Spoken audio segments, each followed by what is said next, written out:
जय हिंद। अंतरिक्ष की दुनिया में फिर इसरो ने एक बार वर्ल्ड रिकॉर्ड कायम किया है। इस बार उसने 36 ब्रॉडबैंड सैटेलाइट्स अपने LVM-3 रॉकेट के द्वारा लॉन्च किया। इस साल इसरो ने नासा को भी अंतरिक्ष में सैटेलाइट लॉन्च करने के मामले में अमेरिका के नासा को पीछे छोड़ दिया।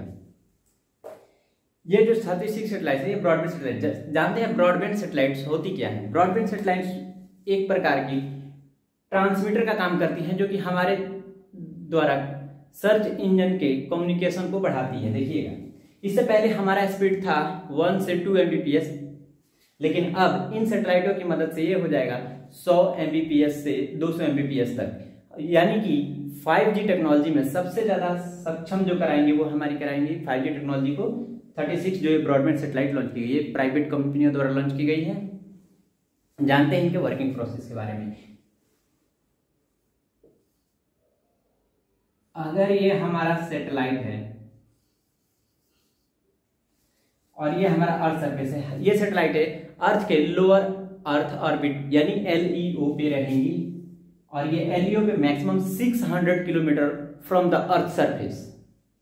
ये हाइट की बात करें तो 600 किलोमीटर अप्रॉक्स मैक्सिमम में रहता है।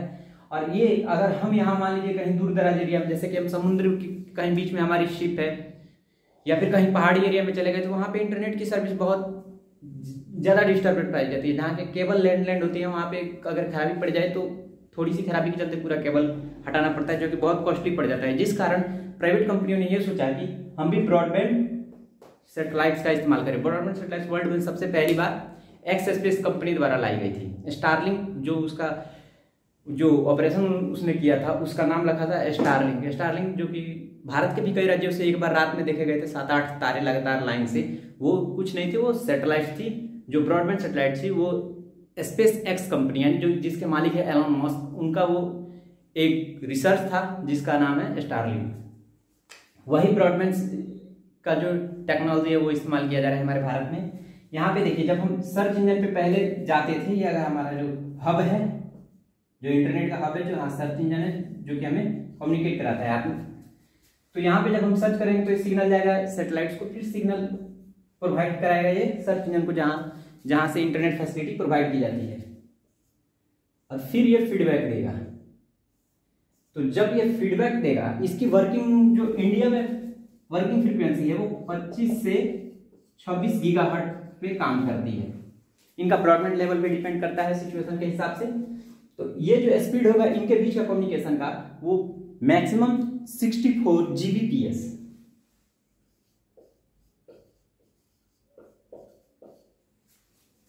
Gbps रहता है, और मिनिमम भी जाएगा तो ये 24 Gbps यानी GB पर सेकेंड।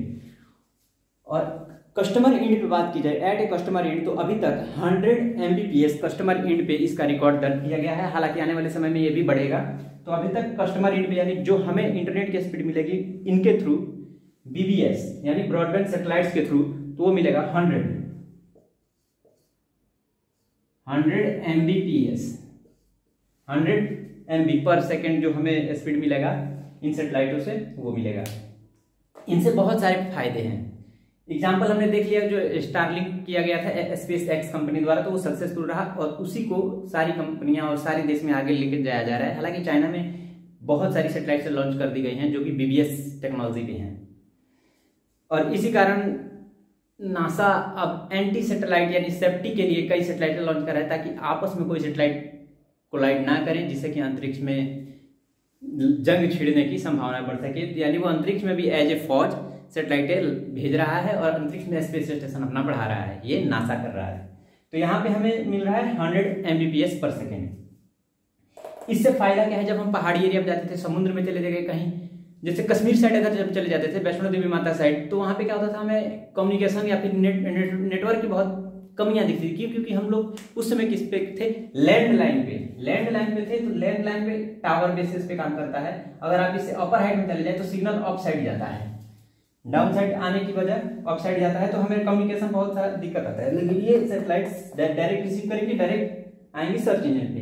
यानी हम कहाँ हैं, बस इसके रेंज में होना चाहिए। इनका वर्किंग रेंज है 5000 किलोमीटर इससे भी ज़्यादा इनका वर्किंग रेंज है, बहुत अच्छा है ये।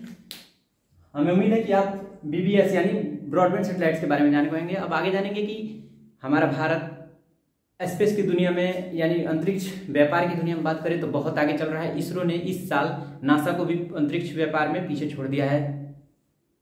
अब हमारा एक ऑपरेशन नवंबर 28 से 30 के आसपास ही होने वाला है, जो कि भूटान के साथ होगा, जिसमें भूटान के इंजीनियर भी काम करेंगे और ये भूटान के लिए हम सेटेलाइट लॉन्च करेंगे। भूटान हालांकि हमारा पड़ोसी देश है, थोड़ी सी आर्थिक स्थिति कमजोर है, जिस कारण उसके पास अपना कुछ नहीं है। इससे पहले 2019 में ही शायद उसने अपना एक पहला सेटेलाइट लॉन्च किया था। अब वो भारत के साथ अपना सेटेलाइट लॉन्च करेगा।